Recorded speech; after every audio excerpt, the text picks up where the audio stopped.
Orqamda turgan kapada ikkita norasida go'dak hamda ularning otasi va onasi yashar edi.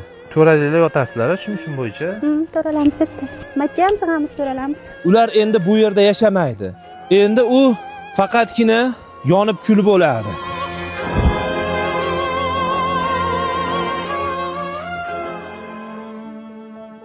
Assalomu alaykum. Xush kelibsizlar. Mana meni asalimga sovg'a. Assalomu alaykum. Sizlarga Allohning sovg'asi bor. Endi sizlar baxtli oila bo'lib yashaysizlar va Alloh taolo bugun sizlarga marhamatini yog'dirdi. Ko'zingizni oching, atrofga qarang. Bu narsa sizlarga Alloh tomonidan berilgan mo'jiza inshaalloh. Bismillah. Hey, tabriklaymiz.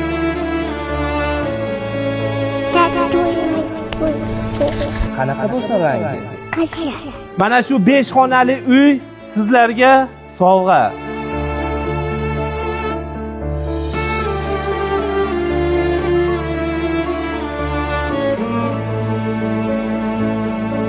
Inom aka har kuni kunli ishda ishlab, oilasini tirikchiligi uchun har kuni harakat qiladi. Siz yaxshi insonlar tufayli inshaalloh bugun 5 xonali uyga egalik qilishyapti. Mana shu uyni qurgan insonlardan Alloh rozi bo'lsin. Bir Toshkent akamiz juda ham yaqindan yordam qilib, mana shu xonadonning qurilishlariga juda katta hissa qo'shishdi. Allohga shukr, bizga yaxshilik qilganlar qadrlarini baland qilsin, hamisha umrlari uzoq bo'lsin, bizdan ko'pni bersin, ko'p qatorda bizga ham berdi. Allohimga shukr, bolajonlarim doim sog' salomat bo'lishsin, shular o'ynab kulib shu yerda katta bo'lishsin. Allohu akbar. Alloh rozi bo'lsin inshaalloh. Maza qilib yashaysizlar, Xudo xolasa. Bizdan rozimisizlar? Alloh rozi bo'lsin hammalardan.